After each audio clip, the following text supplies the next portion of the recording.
This is the Cover 3 Tailgate.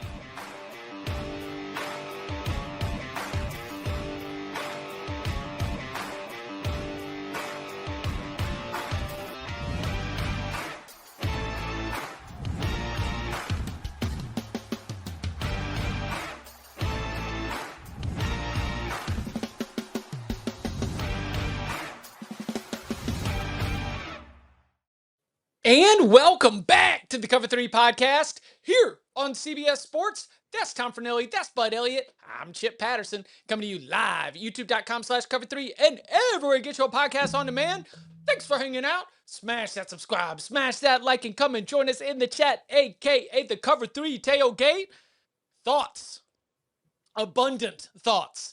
Here's what we got. Part 2 of the ACC coming your way. We're going to start with the North Carolina Tar Heels, take it all the way through Wake Forest. And because management has handed me an ultimatum, apparently we have to do Notre Dame. Longtime listeners and viewers of the Cover 3 podcast know that we've told Notre Dame to join a conference if you want to be treated, in the same way that everyone else does. We've sometimes saved or even almost forgotten to do Notre Dame's win total. I think one time we just packaged it in with locks because we never got to it. That's what happens when you're not in a conference. But management has asked that we include it as well. Apparently people are interested in a Notre Dame team that might go 12-0. We'll have that discussion coming up in a little bit. Yes, Tom. I will say, in our defense, if you look at Notre Dame's schedule this year, how often is anybody going to be paying attention to them during the season? I mean, just the ultimate, 55 minutes into the instant reaction show on Saturday night, like, oh, and Notre Dame won 49-14. Next. Yeah, pretty much. Yeah. Anyway, we need to waste no more time. We need to give this show the proper introduction. So I ask you, gentlemen, y'all ready to count them up? Yes, sir. As much as I think it's the under is a safe play, I can't even. Count them up!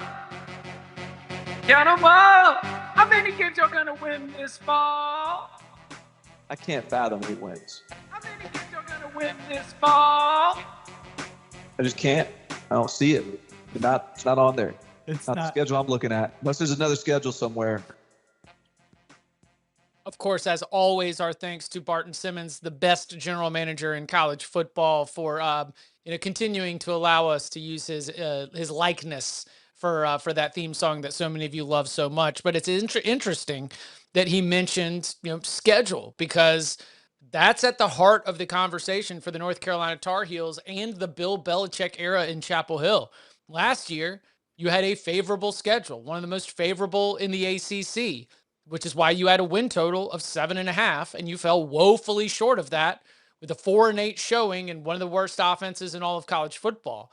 This year, the schedule is one of the toughest in the ACC, and now they've got a win total of 4.5. If you're watching along on youtube.com/cover3, you see that challenging start that includes going to Dublin to play TCU, but then also having to play Clemson, Notre Dame, and at Pitt, all within the first 5 games of the season. Yikes. Y'all want to talk quarterback? Y'all want to talk Bill? Y'all want to talk Lombardi? How many different ways do you want to pick this apart? Because I've got answers, I've got frustrations, I've got all kinds of emotions for you. You drive. I mean, Chip, I think that Bill Belichick, Mike Lombardi, questions about how good they are without Tom Brady, North Carolina, what's the brewing scandal there, are all great words to start this segment with. Sure. I wasn't even playing the SEO game, bud. That was you. No. Okay. This is just me. Like, for example, I'll throw this one out there. Bill Belichick, hey, we've got 4 quarterbacks that are all competing about the same, which means that he's given a lot of runway to Travis Burgess, who's very talented, but I know that you were very impressed with him as a high school prospect. Torrey Newkirk, I'm not really considering it. Some people are ready to just say Billy Edwards is a quarterback. I think it's going to be Miles O'Neill, honestly, just because if Bobby Petrino recruited Miles O'Neill to go from Massachusetts to Texas A&M, there must be something about Miles O'Neill that Bobby Petrino likes, and there must be something about Bobby Petrino that Miles O'Neill feels comfortable with. But do any of these quarterbacks inspire a change in your power rating? I don't know. That might be a question as well. Offensively, We retained Benjamin Hall. We retained Damon June, retained Jordan Shipp. That's great. Christo Kelly too, but tons and tons of turnover. It is truly a year one, part two in Chapel Hill against a schedule that is wildly more challenging than last year's schedule. Our over under win total at DraftKings Sportsbook is at 4.5. How are we going to start picking this apart? Starting at quarterback, they did not like the guy they had last year. Now, that doesn't mean he's not any good, right? Like their track record with player eval last year was not great. We'll be talking. He's the starter at Wake Forest, so Right. we'll get to talk about them later. So in looking at this, I kind of liked Billy Edwards pre-injury. Like I thought he did some nice things at Maryland. I was relatively excited to see, what he would do at that interim stop, and obviously got hurt. They're going to try to pound the ball with a much larger offensive line and throw the ball over the top, which is kind of classic Petrino. Miles O'Neill can throw it long distances. He does have a strong arm. I don't know about like playing the quarterback position and whatnot, but man, I'm under here, Chip. They don't seem like, I feel like they're just as much of a disaster behind the scenes as Florida State is. Like it doesn't seem super buttoned up. First of all, Damon June, if your name is Damon, don't spell it Demon. All right? Like, let's fix the spelling on that. But no, that's on us, Tom. Okay, because he started playing good in the middle of last season. We were all calling him Demon June, which comes after Angel May. Well, then I think somebody reached out. I was like, hey, man, he might not like being associated with demons. Then don't spell your name Demon. All right? Change the spelling of your name. That's not my fault. I didn't do that to you. Anyways, I'm not optimistic about North Carolina going into the year. There's very little reason to be optimistic about North Carolina going into the year. That said, we only need to find 5 wins on this schedule, boys. That's all we're looking for to go over. And if you look at what happened last year, defensively, the team was not a mess. Like they weren't great. If you look at success rate, they weren't great on a down-to-down basis, but they did a very good job limiting explosive plays, and they did a good, decentish job in the red zone, which to me are 2 areas where if you can continue that, especially in this league, given the, lack of elite teams outside the Miami tier, can go a long way defensively. Offensively, they were horrific. They were terrible. There was not a fit roster-wise. You bring in Bobby Petrino. You say what you want about Bobby off the field. We know the offense is going to be good. He's never had a bad one. So whether it's Billy Edwards, whether it's Miles O'Neill, hell, whether it might be Autori Newkirk, who knows, whichever one Bobby likes the best, I think they're going to score more points than they did last year. So if the defense maintains the same level it had and the offense just gets a little bit better, a little bit more dangerous, we can get to 5-7. I'm going over. Let's go, Tom. Do you know what the thing is though? 5-7, 4-8, 3-9. It's all not fun. It ain't enjoyable. You don't really feel like this is, to Bud's point, it's not feeling great right now, because when I'm sitting there talking to Jordan Shipp and he's talking about these player-led practices and the way that they're so much more connected, because now I'll editorialize. This is me talking. There were Mac guys and there were Bill guys. I mean, that is just undeniable. Like there was a real friction within last year's team. And there does seem to be, both from the player standpoint and also taken away, a lot more connectedness with this roster. But that doesn't change that it still feels like the big picture operation is, I don't know. It doesn't feel like this was going to be an opportunity for them to get going and lay the foundation that they were hoping to lay. I don't feel great about it. I'm not excited about it. And Jordan Shipp's from Charlotte. He hated losing to NC State, Duke, and Wake Forest in the same season. He understands what that means, and he understands the chip on the shoulder of everybody else when they get to go play against that sissy blue, which looks great in this home field apparel jacket that you can get at Home Field Apparel. Yeah, I'm 4-8. I think I think they could be a better team with the same record. Schedule's too tough. And man, I don't know why you invited Bobby Petrino. Because y'all know what Bobby Petrino does. He's a great interim coach. Oh, yeah, he does that too. Yeah. Yeah, that too. Yeah. I was just saying, you always got to. He did not successfully pull it off at. Was it Auburn where we thought he was lurking? Arkansas. But did he not get named the interim? I don't think so. I thought they named. I'm trying to recall now. Oh, did Pittman get fired during the season? They let him coach it out? I think I can't remember. I thought he coached it out. Who knows? I could be wrong. I wasn't paying a whole hell of a lot of attention to Arkansas in November. Processing? I'll Google it. All right. How many games y'all gonna win? Yeah, they did name the interim coach. Oh, okay. Professional. You know, he just shows up ready to do his job. All right, let's turn our attention to a team that is projected to be in the postseason. That is the Pitt Panthers. 7.5 wins is your win total at DraftKings Sportsbook. Over juiced at -146, under at +125. Mason Heinschel back once again. Cade Bell back once again. We got more catamounts out here, more Western Carolina players that keep popping up to be able to fill in. Desmond Reed, by the way, all-purpose back is gone, but we're still expecting the offense to be able to produce at a high level. He might be able to come back. On the 5 for 5? Yeah. Oh, keep your eye on that one. But I'll let you take first word here. Defensively, we've lost some really, really good players over the years, but the player development on that side of the ball has been very good under Narduzzi. What's the expectation for the Panthers? Yeah, that's sort of my worry here is line of scrimmage for Pitt. Just like the vibes that I got were like they didn't correctly read the market on how much defensive line was going to cost in the portal. And, maybe either should have or just couldn't have gone for what the guys they wanted to get cost and had to drop down to some kind of, plan B and plan C options there. I do think that they will be pretty decent in the secondary and will probably have to blitz their butts off. They really have to hold serve at home.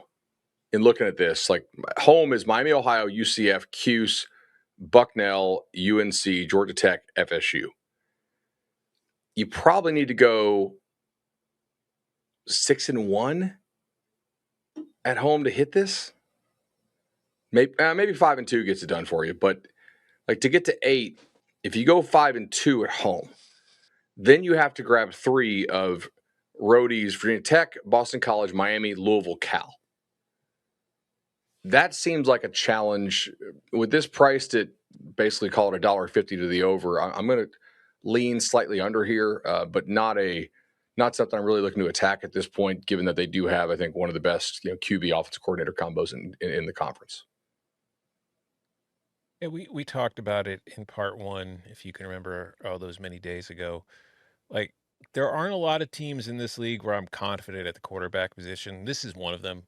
So that certainly gives Pitt a reasonable floor in my projections for what I expect them to do.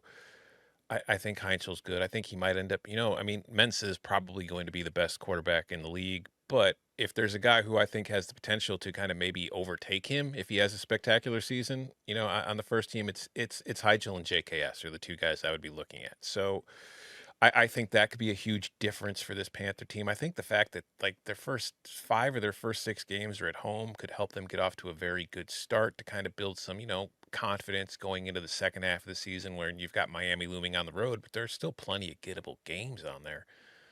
I do have concerns about the defense, particularly the defensive line. Like I know some of the guys they brought in on the depth chart or in the portal. I mean, like Illinois, they lost a ton of dudes in the defensive line. Some of those guys where I was like, damn, I really didn't want to lose them. One of the guys that Pitt got, I was just like, whatever. And that guy looks like he could be in there too deep, which to me does not bode well. But I also give Narduzzi some benefit of the doubt when it comes to defense, and that they have done such a good job of developing guys that I won't be shocked if some of these names that don't really pop off the screen to me right now is something to be worried about end up having the kind of seasons where I'm like, damn, that's a dude right there. Somebody's going to pluck him, like Ohio State or Miami. They're going to come take him just like they've done every year to Pitt lately. So yeah, I'm over. It's not an overly optimistic one, but I think this team can get to 8 wins. I think this team is going to be one of the top third in the ACC. Slight slightest of under, just as kind of ends up being a little bit of a make good for Virginia Tech positivity, for Georgia Tech positivity, just some of those Cal also, just some of those toss ups that could go either way. And I just think Pitt is volatile. This is the team that started 7-0 and finished 0-6. This is the team that was capable of, beating up on some teams, absolutely shredding, NC State, for example, last season. But then, this would be particularly important when looking at the chances of being able to take down a Miami. When they went up against, Miami and Notre Dame at the end of the season, it was a different weight class. So I think that there's a couple of losses in there that I feel confident about. And then there just hasn't been enough consistency when I'm ready to jump all over like, oh, yes, that is a definite win. And so in my classic win-loss toss-up analysis, it's just too many daggum toss-ups. And so if I'm feeling okay about some of those other teams in the beefy middle of the ACC, I think I called them a ham sandwich months ago. Like for me, that's like Pitt, Florida State, Virginia Tech, Virginia, NC State, Cal, Georgia Tech. Like those teams on any given day, Yeah. like somebody somebody like a safety taps their helmet and then all of a sudden it's green light go. Pitt's going to shred you. There's just so thin margins between some of those teams in the middle. 7-5, slightly maybe more than 8-4, but ultimately I'm kind of right on the number and definitely not in the mood to bet this one myself. Count them up.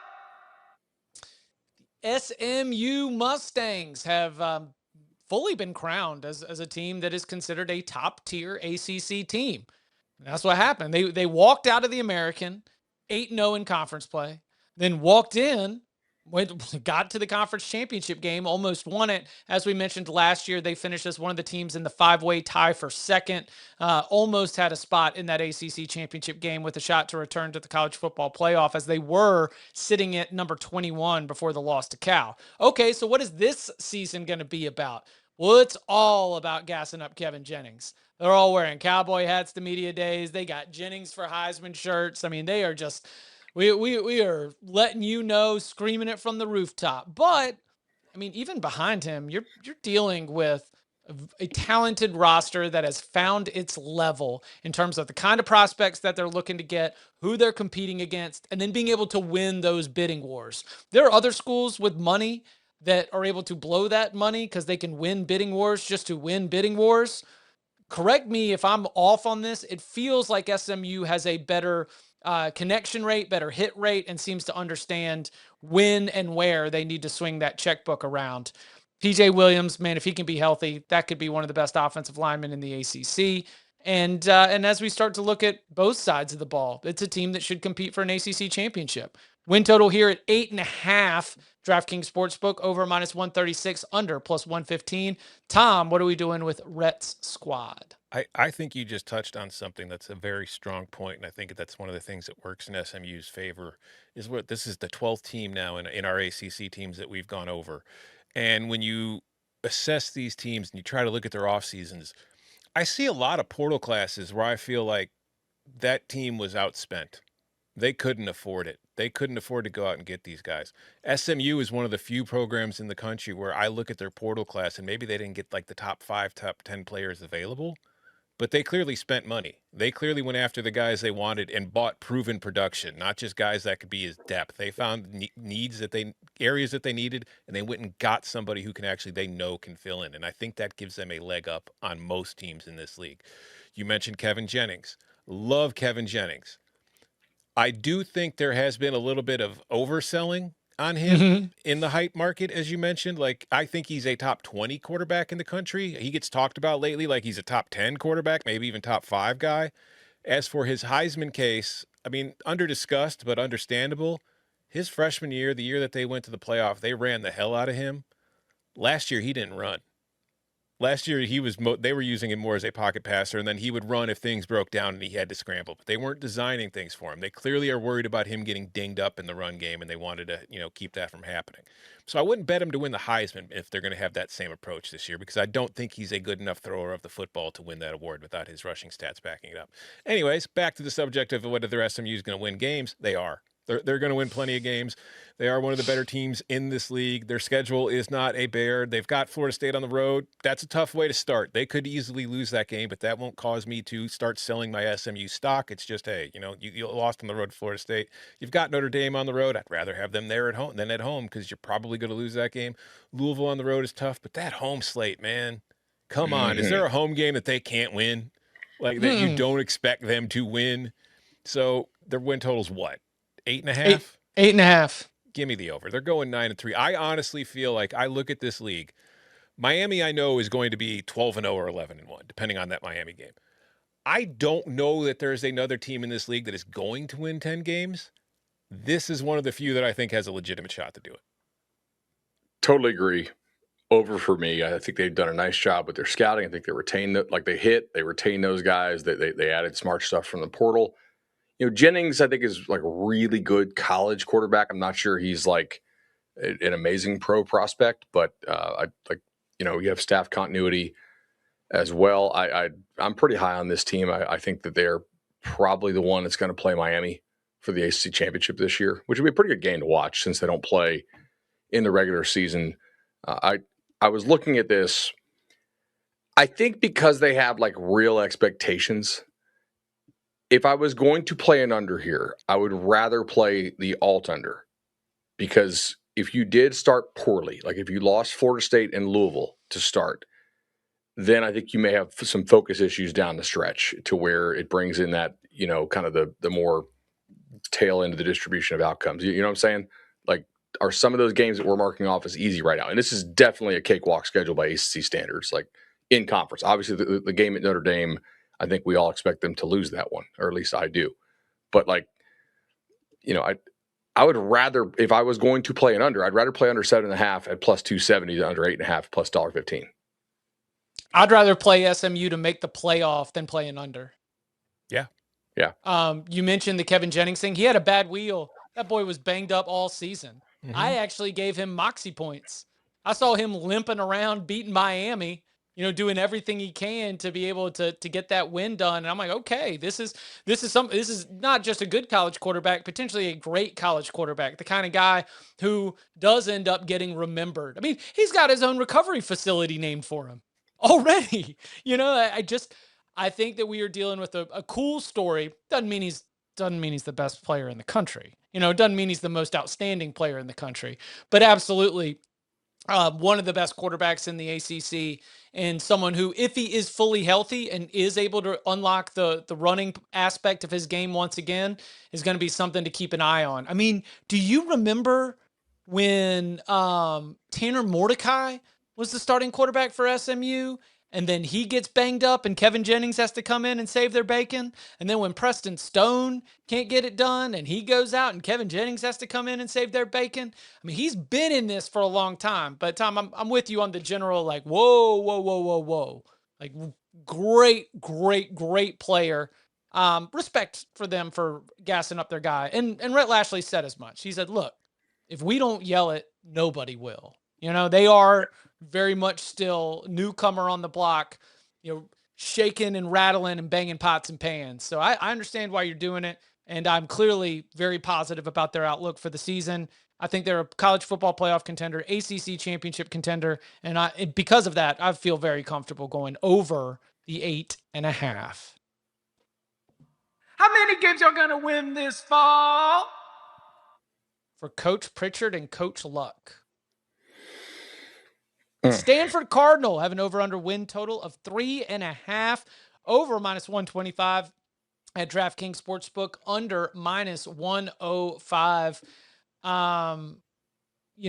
I told you that it was something that I kind of clocked with my ear, hearing the words Coach Luck get mentioned by Davis Warren. So ball. We've already had some great moments with Stanford's general manager, who's very hands-on in the process. Look here, let's go positive. Micah Ford is a very, very talented running back, and they were able to keep him in the fold. That's a great thing. Davis Warren was once identified, I believe, by Tom Fornelli as a MAC quarterback. Yeah. Okay. Is that going to get it done at Stanford? No. Okay. I mean, like that's really, I can go in depth, or I could just, it's your quarterback battle, and we're assuming Davis Warren is a starter. But if it's not, it's Dylan Risk, who's a transfer from UCF who didn't play last year either. And when he did play a couple years ago, wasn't exactly confidence inspiring. But if Davis Warren is your quarterback going into the season, how am I supposed to have confidence in your team? Like, this was a guy who at Michigan, when he was surrounded by far better talent than what he's surrounded by at Stanford, couldn't get the job done. I don't think he's going to be able to get the job done at Stanford either. Even if the overall level of competition he faces on a weekly basis is lower than what he was facing at Michigan, he's no longer on a team that's going to be more talented than was the one they're facing either way. So I look at the juice on there. I'm trying to figure out why the hell the books are more confident they're going over than under based on those numbers. Like, give me the under. I don't know that they're winning 3 games, let alone 4. Yeah, I mean, look, Hawaii's dealing with some injuries, makes it more likely Stanford gets that one. Like at Duke, at Wake, I think there's a shot they could get one of those, maybe. Like I'm not max confident that those teams are awesome this year. I think one of your problems is that you don't have a lot of like hey, if they have a letdown game, we can pick them off at home games here, and like where the travel really plays in the overlook. Like I've got one. Well, Georgia Tech, yeah, No, for sure. SMU right after they play Notre Dame. This is the team that lost at Cal. True. Yeah, that is true, but Cal does have a little bit different personnel. They play basically all of the best ACC teams at home. Like the teams that I think are like can roll out their C game and still beat Stanford's A game.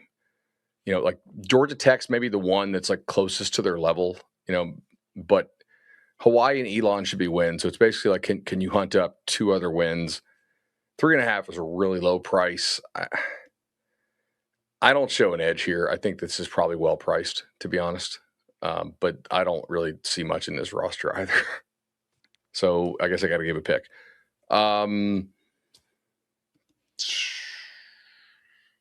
Under. Don't love it, but I mean, yeah. You got get somebody. Swimming season will be here before you know it, Stanford fans. I'm going to be on Stanford to beat Hawaii, though. They could. I don't know that they will. There's going to be some that'll be Stanford's Super Bowl. There's going to be a lot of buzz on the Bows. Everyone, every Johnny on the spot who remembers watching standard definition whack games is going to be yearning for that Hawaii win. I'll have my nerd glasses on, and we'll watch Stanford get the ACC off to a good start there. I think they can get that one. I will give Stanford some credit in that, hey, they're not trying to dodge Notre Dame. They're letting them stay on the schedule. Ooh. Count them up!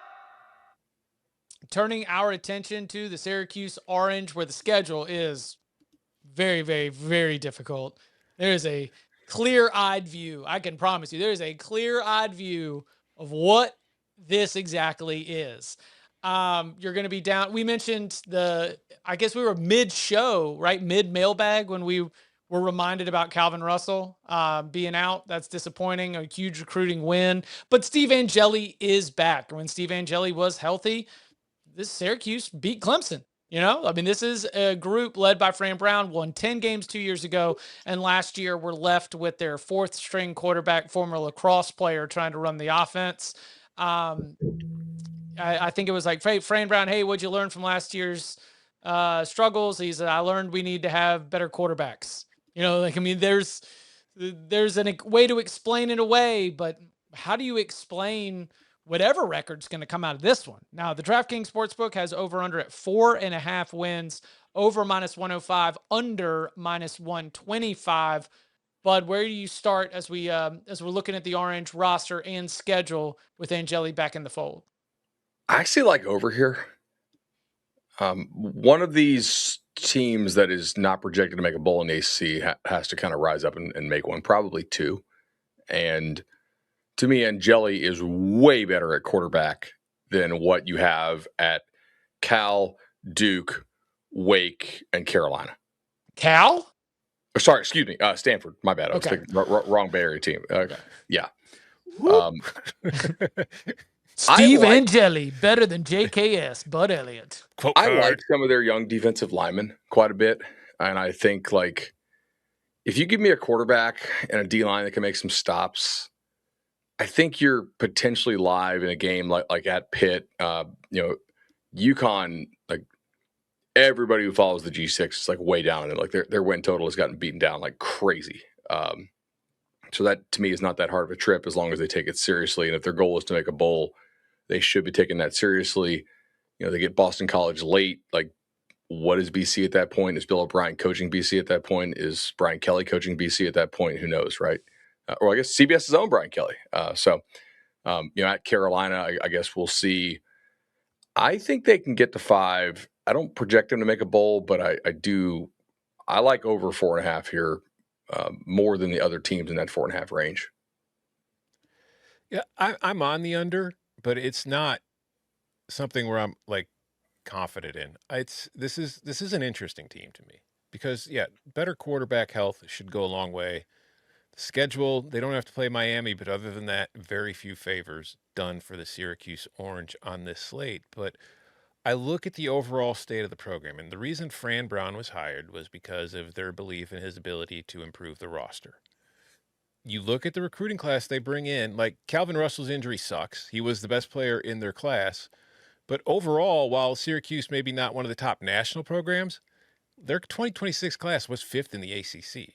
Compared to the rest of the league, they're bringing in more talent. And a lot of those freshmen are going to be in the 2 deep. Like, I don't know if they're going to be starting, but they're guys that they're going to be relying on to get some snaps. So there's a little bit of volatility there. If some of those younger guys hit and start contributing right away, we could see maybe the floor raise a bit. But what also gives me more confidence is their transfer class didn't really hit a lot of home runs as far as like top guys, but they brought in a lot of experience. They brought in a lot of guys who should help raise that floor. It's not a lot of developmental question marks that didn't really play at their last school and are just looking for a place to go. They're guys that did play, but they're just, moving up a little bit. So I think the floor is pretty okay. It's just that schedule. I feel like they will be a better team in 2026 than they were in 2025, but the record's not going to reflect it. So under. The Flournoy kid, if that's how you say his last name, from Georgia State, I think it was like a perfect fit for them. Like, I remember watching him against Ole Miss in the first game for Georgia State last year, and I was like, shoot, this guy's built like a fire hydrant, and he's like standing up Ole Miss's center, like no pass rush up, and like he's 6 foot 325. Like, Plugger. But they needed a plugger, man. Yeah, and like that's not going to be a 4-star transfer type thing, but like, transfer for the purpose of fit. Like, God, at Syracuse need that. I think that helps them. Dude who can do the job. Yeah, that you need badly. Yeah. I think Fran Brown's a good coach. I think the staff is pretty good. That probably speaks to some of the portal evaluations and the way the recruiting efforts are going. I think the schedule's tough. 4-8, maybe slightly more than 5-7, but I don't have them making a bowl. So officially slightly into the under, but dangerous team I'm keeping tabs on and very ready to change my mind on once we start seeing action on the field. Coming up on the other side, we turn our attention to the Commonwealth State, Virginia Tech, Wake Forest, and because y'all are yelling for it, Notre Dame. Why not? Next.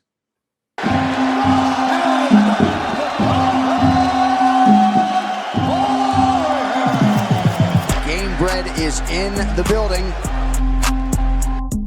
Chris Weidman. Dean Thomas. Are you ready? Oh boy, this one is going to be crazy.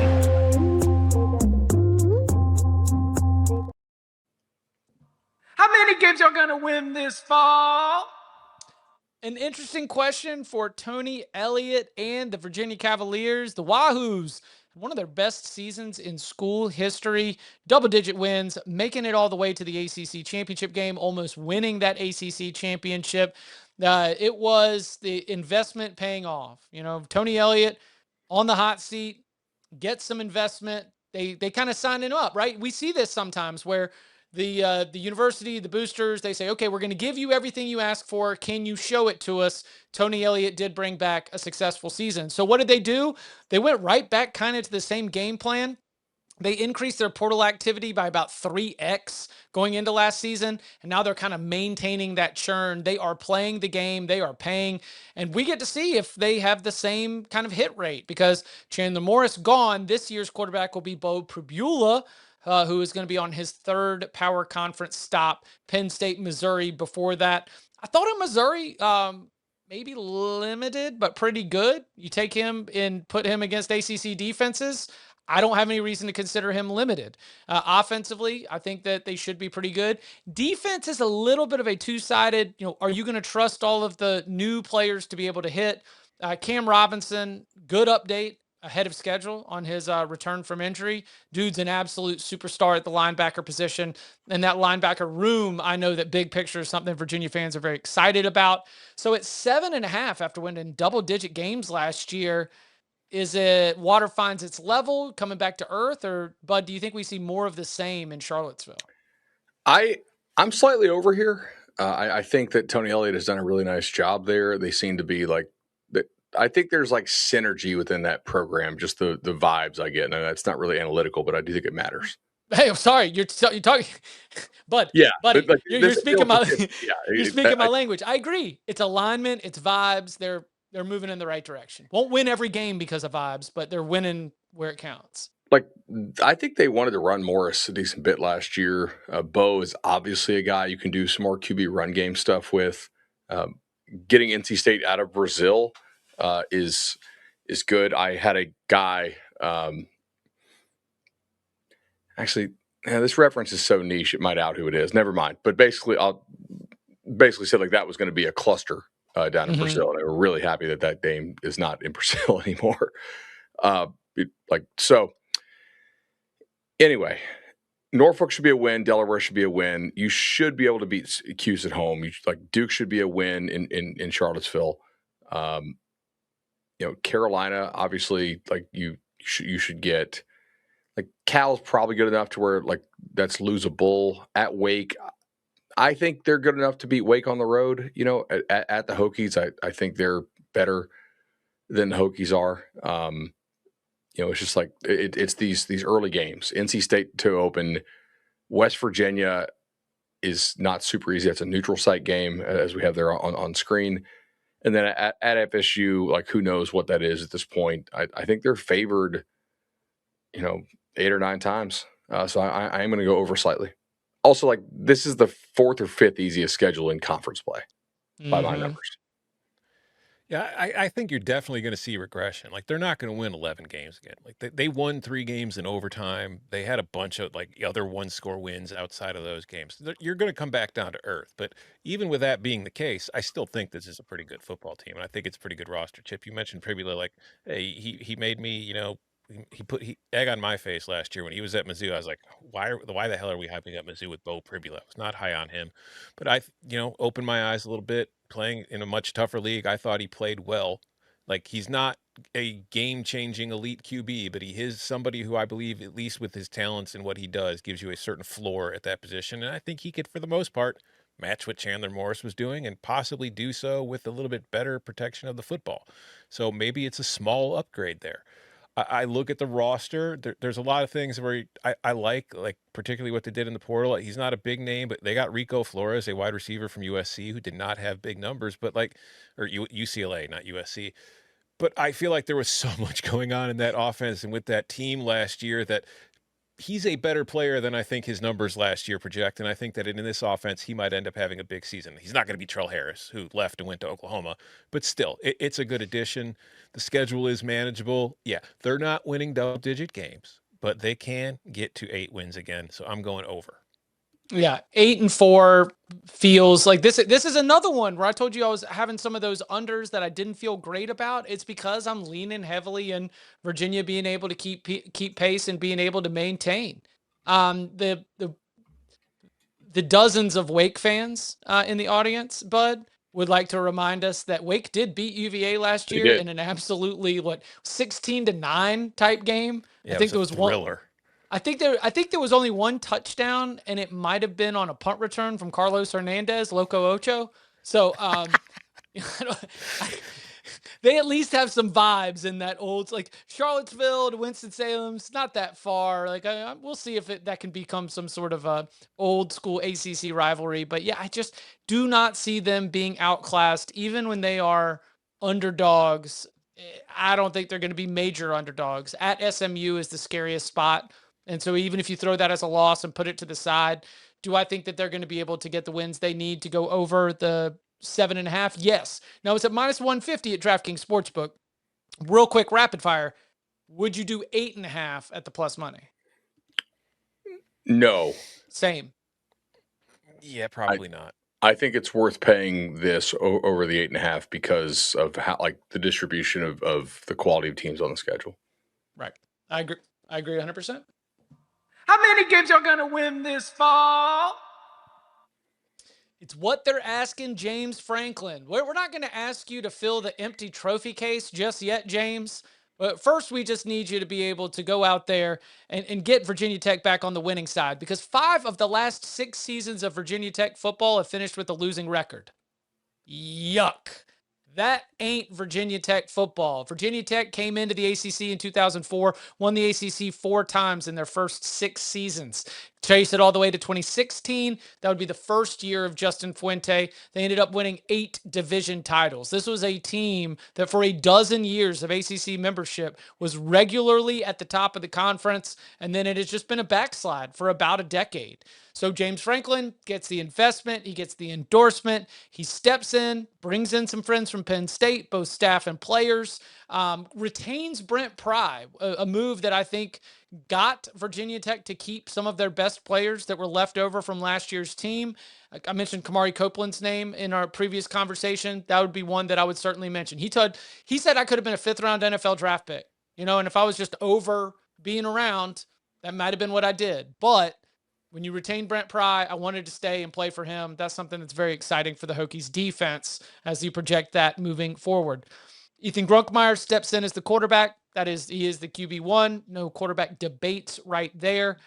Tom, I'm sad that we didn't get to visit with James Franklin. I enjoyed our visit with Matt Campbell, even there. But how do you think our friend's going to do in Blacksburg year 1? Well, I think he's going to do well. You look at the situation overall, they have upgraded their coaching staff. I mean, even just Brent Pry moving to DC is an upgrade. And James Franklin has proven he's a better head coach than Brent Pry is. They have upgraded their roster at a lot of spots. Like, they did lose some guys, but I feel like the guys they brought in, by and large, are better than most of the guys that they lost. And like, they were able to maintain and retain some of their better players from last year's team. Now, obviously, the results weren't great last year, so that doesn't necessarily mean they're going to jump forward. But when you look at James Franklin's tenure, it's not that he's a bad football coach. The problem that he has had is not winning football games. It's been able to beat the elite and prove that he could, beat those teams in those matters. You look at this schedule, there's only one elite team on it, and that elite team is Miami. And if you go back to part 1, somebody to keep an eye on here. I mentioned when I was talking about Miami, like, you go through every single position group, they're probably the best in the league, second best at worst. There's one position that I had them as maybe second best at worst, and it's tight end, because one of the players James brought with him from Penn State is Luke Reynolds. If you are not familiar with him, you will be. He's probably going to be the guy catching more passes than anybody else on this roster this season. He's a very good tight end. So I'm high on Grunkemeyer from what we saw of him in his little cameo once Drew Aller was out of the picture last year. I thought he was better than Drew Aller for the most part in that offense and what they wanted to do.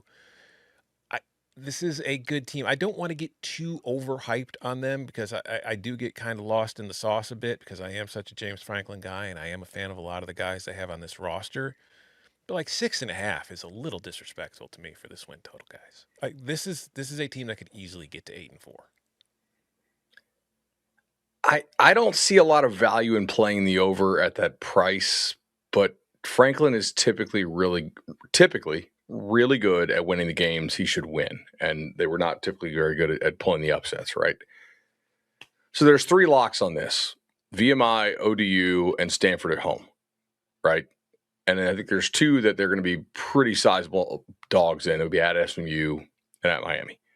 which means that to get to 7, you got to go 4-3 at Maryland, at Boston College, Pitt, 2. at Cal, Georgia Tech, at Clemson, host Virginia. Is 4-3 more likely than 3-4? I don't know. Like, I'm a little higher on Maryland than consensus, probably, if I had to guess. I think they make a bowl. I see Tom's points for sure. At this juice, I'm going to, just for the show purposes, go under. I think they go 6-6. I'm on the over. I'm with you, Tom. I think that 8-4 is in the mix. I'm not ready to jump out on a all the way. Let's take it with the over plus money. But if I feel like 8-4 can get there, it is though a sneaky tough schedule. I mean, if you want to play the game of, if you're going to lose to Miami and SMU, then at least the games are on the road. I definitely hear that and think that could be an advantage there. But it's not crazy to think that they drop at Clemson, at SMU, and at Miami, and then are you going to only lose one game against all the rest of them? That could be difficult. But at 6.5, this is a 7-5, 8-4 football team. I'm not ready to drop them to 6-6 just yet, based on the way the team looks, the way the coaching staff is set up, and how I think that that's going to play out with some favorable games certainly out there on the schedule. Coming up on the other side, wrapping things up in the ACC with the Wake Forest Demon Deacons, built into darkness, year 2, Jake Dickert, and Notre Dame and more. Next. This episode is brought to you by PNC Bank. If you've ever watched a football game with someone who doesn't normally, you might have been asked, what's the point of running the ball up the middle? And sure, to the uninformed eye, these plays are boring, but they result in a lot of short, reliable gains while managing the clock. It's just like why PNC uses a boring, methodical approach, because reliable gains while keeping an eye on the time are just as important for your money as they are in football. PNC Bank, brilliantly boring since 1865. Brilliantly boring since 1865 is a registered mark of the PNC Financial Services Group, Inc. PNC Bank, National Association, FDIC. Back here on the Cover 3 podcast, turning our attention to Winston-Salem, where Jake Dickert was hired after Bill Belichick and won 5 more games. 9 wins. Finished with a bowl game win. No, and Tom, you'll like this. The way that the line goes is finished with a bowl game win against an SEC team. For some reason, they don't mention it's Mississippi State, which is honestly disrespectful to Mississippi State. Beating Mississippi State in a bowl game should be enough as it is. But enough on that. Let's look ahead. Gio Lopez is going to be in as our new starting quarterback after up and down season with North Carolina, probably more downs than up. Wake Forest did lose a good bit of their better players to the transfer portal, but even having to start over, I'm finding myself making some assumptions and doing some jumps that the way that they exceeded expectations last year maybe mean I need to take them a little more seriously than what my hard, power ratings or talent evaluation might have on my end. 5.5 is the win total at DraftKings Sportsbook, over at -136, under at +115. Tom, which way are we going? You said that they may have overperformed, last year. I would say that they definitely did. Are you about to pull post-game win expectancy on me? No, but I will just say, they beat Kennesaw 10-9. They beat Virginia Tech by a touchdown. They beat SMU by a point, which that's not, fluky, but it's not something I would expect to happen or to be the most, typical outcome in a game against SMU. They had that win about Virginia we just mentioned. They weren't great in a lot of their wins. And honestly, I think Robbie Ashford last year deserved more respect than he probably got. I don't know that he deserved a lot more respect than he probably got. And if you look at his numbers, I don't think there were many quarterbacks Wake could have gone out and gotten that I feel like would have been a downgrade on Robbie Ashford. And then they ended up getting a quarterback who I feel like is a downgrade on Robbie Ashford. And then there's just the portal reality that Wake faces that they've got to deal with, and it's going to become part of their identity, where it's like every single dude who does well here is probably going to get poached. because we just don't have the financial resources that a lot of the other P4 teams have. So anybody we develop is probably not somebody we're going to be able to hang on to, and that is the reality that they're facing this year. So I think they've downgraded at quarterback. I think they've lost a few of their key contributors. And then I see a schedule that has them having to play Miami, that has them having to go on the road against SMU, against Louisville, against NC State, and against Cal. And it's like, man, I just don't see a ton of things going their way. Like, they absolutely have to run the table against some teams that I'm not confident enough to think that they can run the table against. I'm going under 5-7. I think is more likely than 6-6. Yeah, this is a hard one for me because I do think Dickert is like a really good coach. And I think if you're a smart AD out there, obviously I'm not rooting for him to leave Wake. Save Jake Dickert, please. Yeah, I think you're gonna be like, hold on, like this is Wake. And hey, Jake, you want to come down the road? Listen, Winston-Salem Chapel ain't far. Like, are you interested in restoring competency? Okay, they did get picked over pretty hard in the transfer portal. To me, Wake profiles more as like a 2027 team because I think they have some sneaky good guys in this class they just signed who are probably not. They're probably too raw to make real impacts as freshmen, but they have like some athletic traits that you can bet on. That seems to be what Wake is doing recruiting. So I think 27, they profile a little bit better. I agree with Tom's point overall on quarterback with one exception. Like, he does reunite with his former offensive coordinator, Rob Zell, who he was with at South Alabama. So typically I would assign like kind of a high floor grade when coach goes back and gets the player that he had prior. Kind of like we talked about. Well, I don't know if we talked about it already, but like with Tech, going to get Grunkmeyer, right? Like, they had him at Penn State. They decided that was the guy they should bring with them to Tech. So how many games are they favored in? 3?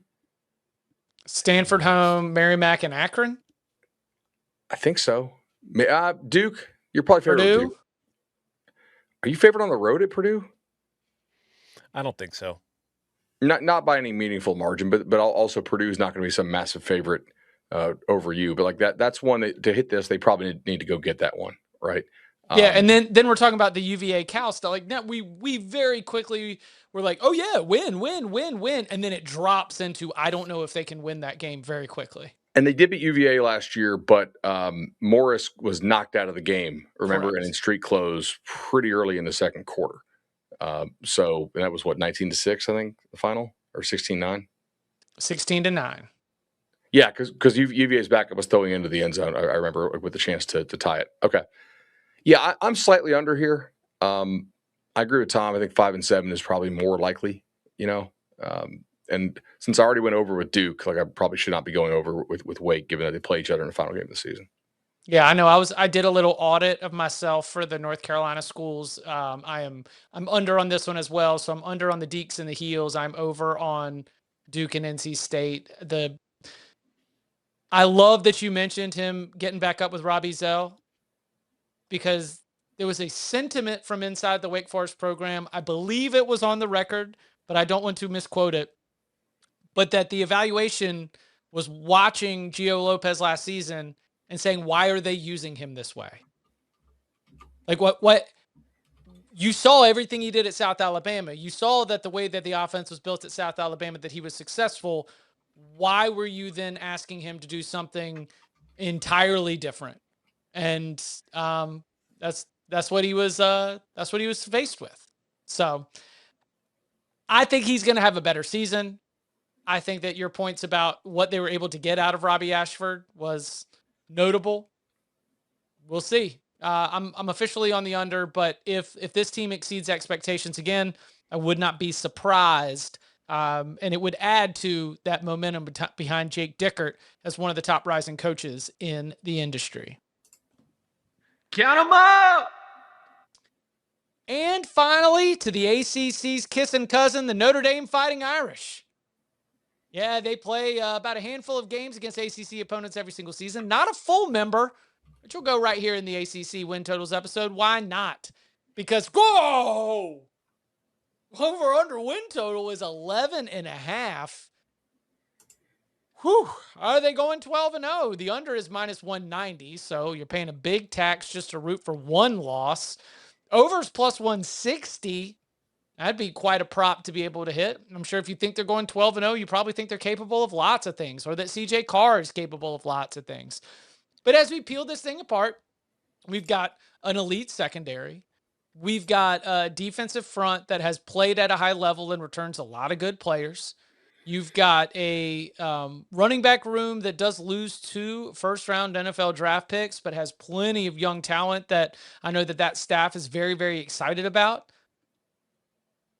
Are they going to do it, Tom? Probably not. I mean, it's hard to go undefeated. Yeah. So, I mean, this is, again, they lost to Northern Illinois at home a couple years ago. Nobody saw that coming. Now, this team is, I think, far better than that team from a few years ago was, and that team, had a pretty decent season. But you look at the schedule, I think the most likely candidate for them to lose is obviously that Miami game, even though that's at home.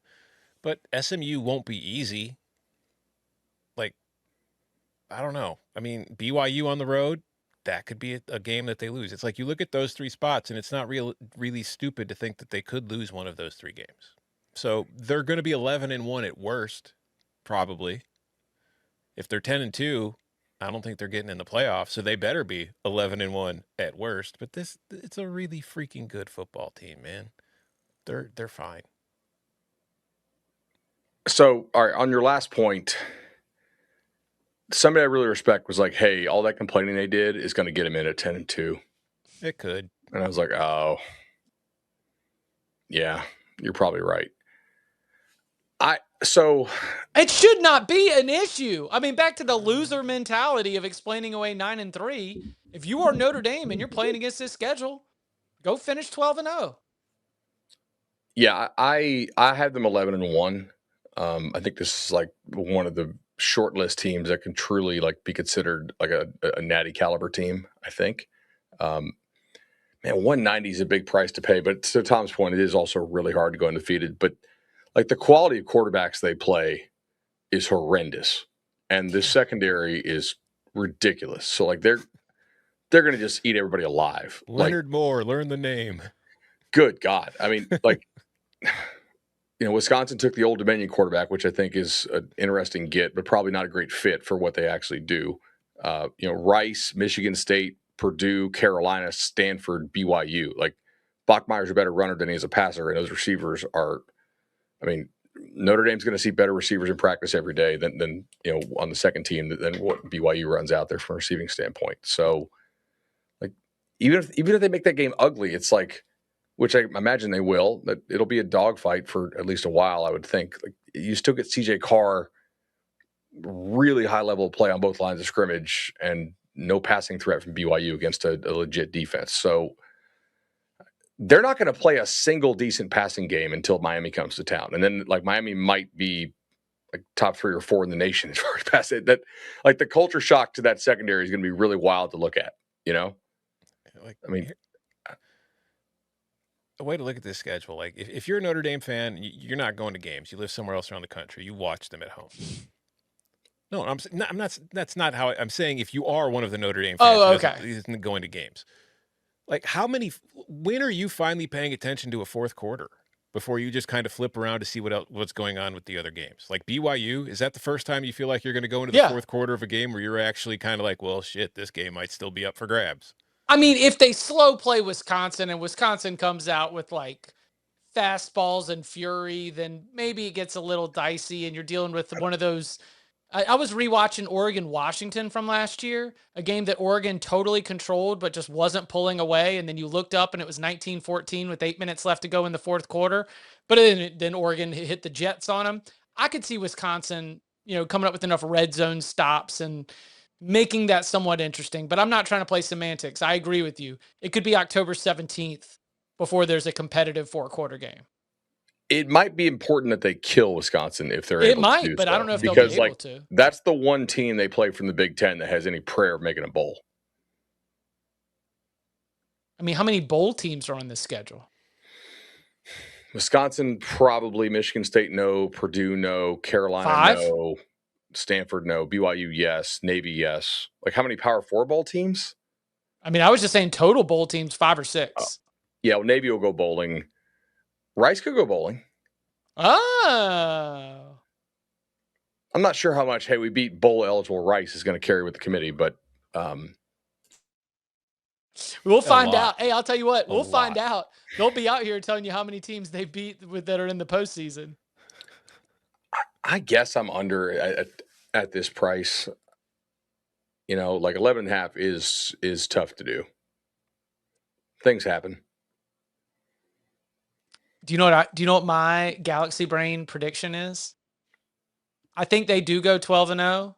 I think they get the bye, and I think they get beat one and done in the playoff. See, all right. I was thinking along those lines too, where Notre Dame fans don't take this as hate. I'm just saying objectively, if you are not a Notre Dame fan and this team runs roughshod through the schedule all season long and is 12-0, the funniest possible outcome would be that. Getting to the playoff, finally playing a team for the first time outside of Miami, and then losing because you haven't been battle tested at any point. And they would have also been off since November 28th. Mm-hmm. So it would have been about a month off, and you're not playing at home. You'll be at a neutral site in the quarterfinals as the 1 seed. And here comes either Alabama or LSU coming off an absolute dogfight in the 8-9 game. And that's probably the biggest question on this team, right? Is what is the quality of your playmakers? Like, Yeah. I think they have good receivers. I'm not saying they're like outside the top 20. Will they have one guy emerge who truly scares you come playoff time? Because the running back are going to tell position you is downgraded a little bit. They're going to tell you that Jordan Faison is just going to continue this ascent. Sure. And I'm very open to the idea that Greathouse puts it together. And it kind of hopefully does. Haven't we been talking about Jaden Greathouse since Barton was on the show? He's still there. I mean, it's still he's allowed to emerge into a superstar. I'm not closing the door on Quincy Porter or Mylan Graham. One of those dudes can emerge as a dude. Like, they did start at Ohio State for a reason. But yeah, I do think the running back room takes a slight step back, but I still think it's pretty talented. They just don't have Jeremiah Love. I mean, they had 2 freaking first-round picks in running back from last year. Right. It's hard for them to be better, but they're still pretty good. But yeah, you know what we will say though, Chip, if they do go undefeated and then get housed in their first playoff game, the Cover 3 podcast will say, "Well, join a conference, nerds." Nice. Hey, so good too. I mean, like, OCDC combo's nuts. I think Freeman's a good head coach. Yeah. I mean, what's Freeman? It's like 43 wins in 4 seasons. He's just preparing for year 5, and all he's done is just churn out great teams. Also on the pass catching side of this, I need to acknowledge that CJ Carr could elevate, because that's what great quarterbacks do. Mm-hmm. You know, the people who know quarterback evaluation better than me continue to say that in any of my gut instincts that this guy is just operating at a super high level, given his experience. He's doing it. So he could be the factor as well. So hey, you know what? Put it on the record. Put it in the newspaper. I'm going over. Over. Let's go. And then you're out in the quarterfinals. 12-0. 1 seed. Send your ass to the Cotton Bowl, and then you're back home. All right. As we mentioned, a little bit of a different schedule this week. Tuesday night, prime time on CBS Sports Network to be able to see the Cover 3 podcast, an extra special season preview edition of Inside College Football, a little Cover 3 takeover, I believe they are calling it over there around Studio 44. And then we, after getting back, will be back with you here on youtube.com/cover3 on Thursday. So we'll have Thursday and Friday for SEC Part 1 and SEC Part 2, just about 1 day bump back for the travel up to the city. And you can follow him on Twitter at Tom Fornelli. You can follow him at Bud Elliott 3. You can follow me at Chip _Patterson. Gentlemen, thank you very much. Thank you. See y'all.